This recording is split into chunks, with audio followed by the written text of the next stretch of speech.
ظاہر ہے فکر ولایت فقی کی جو فکر ہے وہ حسینیت سے ماخوذ ہے.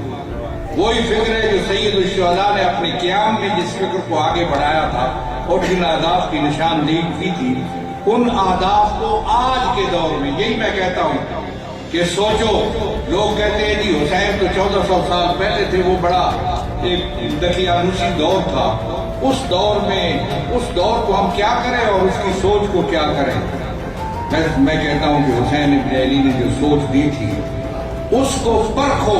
آج انسانیت جس مشکل میں مبتلا ہے اس کا علاج اگر ہو سکتا ہے تو فکر حسینیت سے ہو سکتا ہے، اور وہی فکر ہے جس کو ولایت فقی آگے لے کر بڑھ رہی ہے. اور آج اگر دنیا کے میں اگر امت مسلمہ میں قیادت کا بہت بڑا فقدان ہے، لیکن اگر قیادت کی صلاحیت کسی کے اندر ہے جو امت کو مجتمع کرے، امت کے مفادات کا تحفظ کرے، دشمنوں کی سازشیں ناکام بنائے، تو وہ ولی امر مسلمین اور ولی فقی.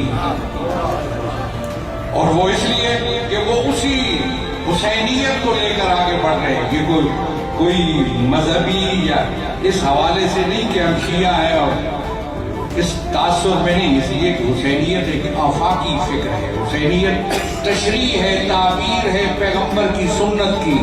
حسینیت تشریح اور تعبیر ہے قرآن اور وحی الہی اور قرآن کی. اس لیے کہ جب مولا نے کہا نا کہ بل خرجت لطلب الاسلام، میں اصلاح کے لیے نکلا ہوں، پڑھو قرآن کے اندر کہ نبی کی زبانی نقل کیا قرآن نے کہ نريد الا الاصلاح ما استطعت.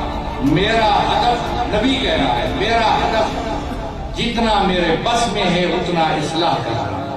وہی حسین کہہ رہے ہیں.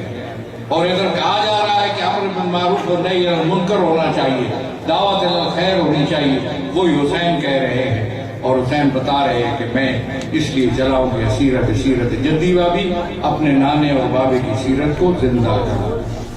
اس لیے بہت بڑا امتحان ہے، آزمائش ہے آپ کے لیے.